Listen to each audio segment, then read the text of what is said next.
Philadelphia and that mass shooting that sent a stampede of people fleeing South Street, one of Philly's most popular areas, after gunshots rang out. That's where Janae Norman starts us off. Multiple manhunts underway as the country reels from another spree of deadly mass shootings. We have multiple victims. Crowd seen racing to escape after gunfire erupted in Philadelphia Saturday night, turning a busy street into chaos. This footage obtained by ABC News showing the fight that broke out beforehand. Investigators saying the incident started as a physical altercation between two men who then both started shooting. All of a sudden I hear like, rat-a-tat-tat-tat-tat-tat. There, they observed several civilians suffering from gunshot wounds lying on the sidewalk and in the street. Police say one gunman died, two bystanders also losing their lives, and 11 more people injured. And what happened is that you had some, sick maniac. Some people made it, some people didn't. The victims, 27-year-old Alexis Quinn, 34-year-old Gregory Jackson, and 22-year-old Chris Minners, a resident advisor at Girard College.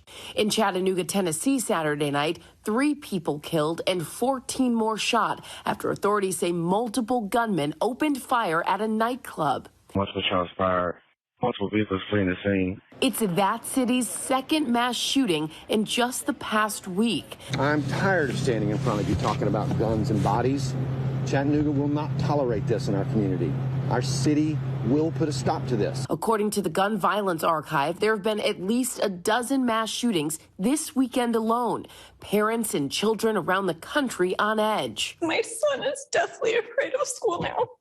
And in Uvalde, Texas, where 19 children and 2 teachers were killed in their classroom, unimaginable grief as 3 more children, Alethea Ramirez, McKenna Elrod, and Rogelio Torres, were laid to rest over the weekend.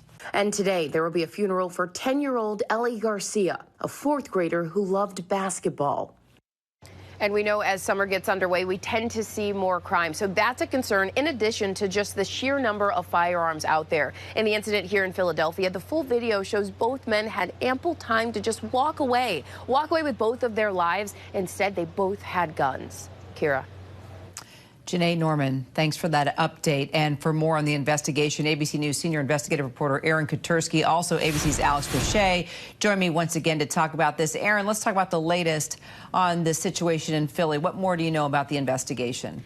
Well, right now, Kira, according to the district attorney in Philadelphia, he is going to approve charges some point today for 2 people responsible, he said, for some of the non-fatal shootings at that scene on South Street late Friday night, early Saturday morning. So it seems as if they're closing in on at least some of those who may be responsible.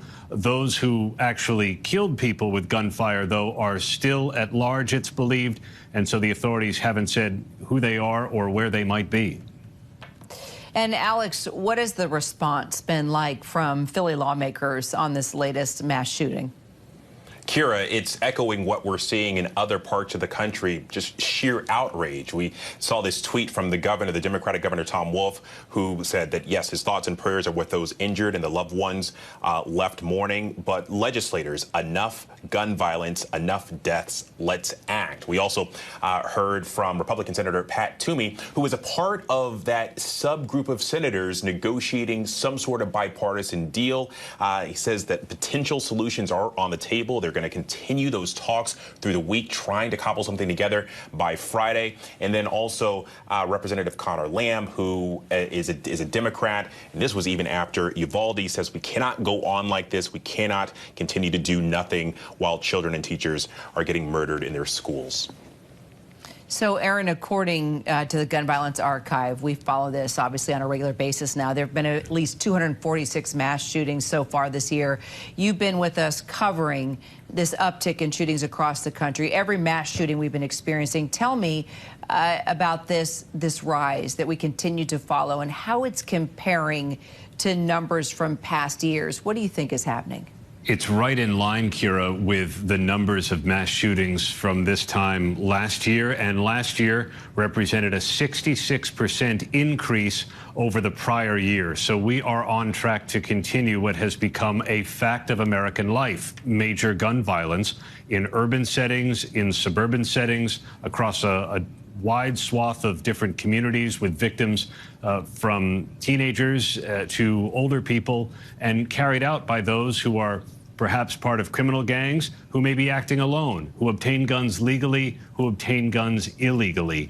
The proliferation of ghost guns has been a problem, but so has an ordinary purchase that's been put to nefarious intent in various places. So there is not an easy fix. There is not one solution to all of this, but this has become an acceptable reality for people who want more Americans armed.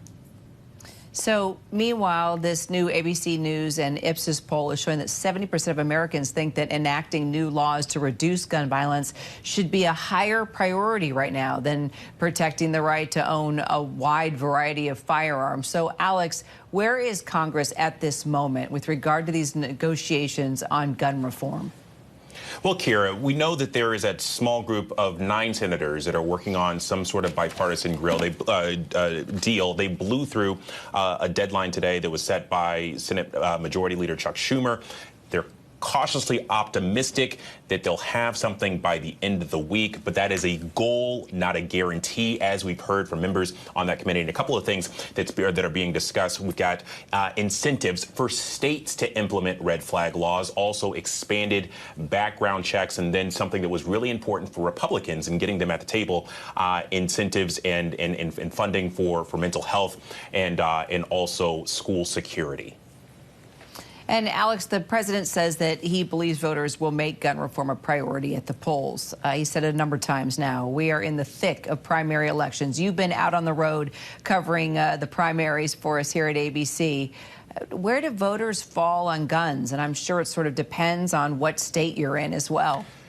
Well, certainly, Kira, and we've seen those poll numbers from ABC News and Ipsos. The concern the American people are expressing about guns has only ticked up since the last time we've surveyed similar questions. But I would also say that with that, this is still very much at this point going to be an election about the economy. The economy and inflation are still front and center.